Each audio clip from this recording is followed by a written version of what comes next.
ناظرین کرام، آقا کریم صلی اللہ علیہ وآلہ وسلم کا ارشاد گرامی ہے، الکاسب حبیب اللہ، محنت کرنے والا اللہ کو محبوب ہے۔ سنن ابو داؤد میں نبی کریم صلی اللہ علیہ وآلہ وسلم فرماتے ہیں کہ تم میں سے کسی کو زیب نہیں دیتا کہ ہاتھ پر ہاتھ دھرے بیٹھے اور رزق کی تلاش نہ کرے اور یہ کہتا رہے کہ اللہ ہمیں رزق عطا کر۔ تم کو محنت اور جد و جہد کرنی ہے، اس لیے کہ تم جانتے ہو کہ آسمان سونا چاندی نہیں برساتا۔ ایک اور موقع پر محسن انسانیت صلی اللہ علیہ وآلہ وسلم نے فرمایا کہ محنت کش اللہ کا دوست ہے، اور ایک اور مقام پر ہادی برحق صلی اللہ علیہ وآلہ وسلم ارشاد فرماتے ہیں کہ حرام سے پلا ہوا جسم جہنم کا ایندھن بنے گا۔ امام غزالی علیہ رحمہ کیمیائے سعادت میں لکھتے ہیں کہ ایک مرتبہ ایک صحابی رضی اللہ تعالی عنہ نے آپ صلی اللہ علیہ وآلہ وسلم کی بارگاہ میں ذکر کیا کہ فلاں شخص قائم اللیل اور صائم النہار ہے، دن رات یاد الہی میں مشغول رہتا ہے اور کسی سے سروکار نہیں رکھتا۔ نبی کریم صلی اللہ علیہ وآلہ وسلم نے پوچھا کہ پھر وہ کھاتا کہاں سے ہے؟ صحابی رضی اللہ تعالی عنہ نے عرض کیا، اس کا ایک بھائی ہے جو کماتا ہے، وہ خود بھی کھاتا ہے اور اسے بھی کھلاتا ہے۔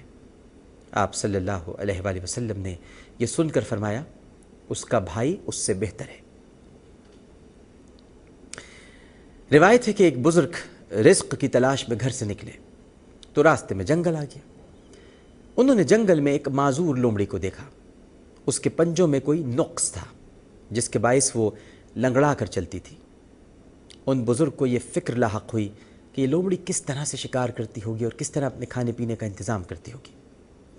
وہ جھاڑیوں میں چھپ کر لومڑی کی حرکات و سکنات کا جائزہ لینے لگے کہ بھئی دیکھیں یہ لومڑی کس طرح سے اپنا رزق حاصل کرتی ہے۔ اچانک انہوں نے دیکھا کہ ایک شیر نمودار ہوا، اس نے ایک ہرن کو اپنے جبڑوں میں جکڑا ہوا تھا، دبوچا ہوا تھا۔ جب شیر کا پیٹ پوری طرح بھر گیا تو وہ ہرن کی باقیات کو چھوڑ کر جھاڑیوں میں کہیں غائب ہو گیا۔ وہ لومڑی جو کہیں چھپ گئی تھی نمودار ہوئی اور ہرن کے باقی اعضاء سے اپنی بھوک مٹانے لگی، اور تھوڑی دیر کے بعد جھاڑیوں میں وہ بھی گم ہو گئی۔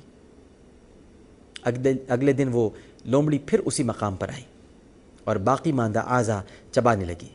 غرض کے کچھ دن اس نے اسی طرح بسر کیے۔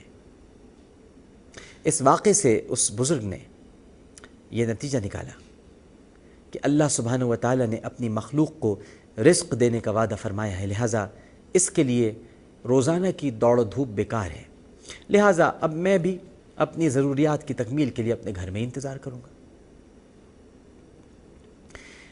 ناظرین، اللہ جب ہاتھی جیسے بے پناہ بسیار خور کو اس کی ضرورت کے مطابق رزق فراہم کرتا ہے تو ان بزرگ نے سوچا کہ میں بھی یہی سوچ لوں کہ جب وہاں رزق مل سکتا ہے تو پھر مجھے رزق کیوں نہیں دے گا۔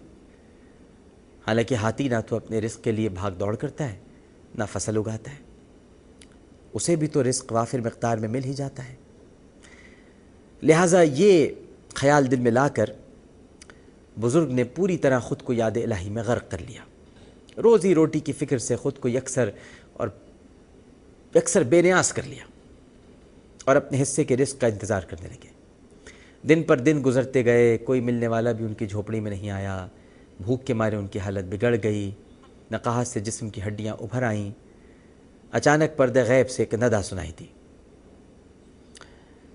اے بزرگ، تم نے خود کو معذور لومڑی بنانا کیوں گوارا کر لیا؟ تم نے وہ شیر بننا کیوں گوارا نہیں کیا جو دوسرے جانوروں کے رزق کا ذریعہ بنتا ہے؟ محتاجی کوئی ہنر نہیں ناظرین، بلکہ عیب ہے۔